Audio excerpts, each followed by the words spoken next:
Let's be clear, the unemployment figures, the total number of people unemployed is much too high.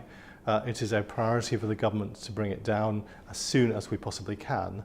But actually these figures are much more complex than the headlines suggest. There's actually been an increase in employment over the last 3 months. That's more private sector jobs being created than public sector jobs being lost. And the increase in unemployment is almost entirely down to people who were previously inactive, students in full-time study who are now looking for a part-time job, perhaps women who've been bringing up children thinking they need to go back to work.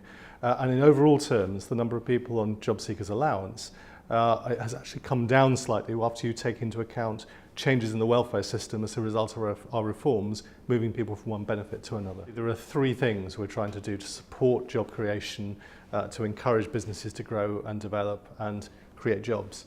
The first of those is that the autumn statement set out plans for an increased investment in infrastructure, for a growth in our regional growth fund, and other support through the financial system, through the tax system, to encourage businesses to invest and to grow and create jobs, particularly in parts of the country where the labour market's a challenge.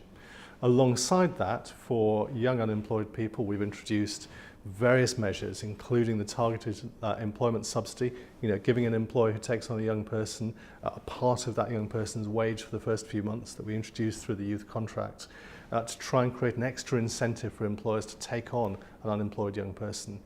And then we've built a portfolio of schemes, the work programme, our work experience scheme, sector-based work academies, the new enterprise allowance, all designed to provide support to people in a different part of the cohort of unemployed, to try and help them get back into work, to give them a higher quality of support than they've had previously, to move back into employment or into self-employment.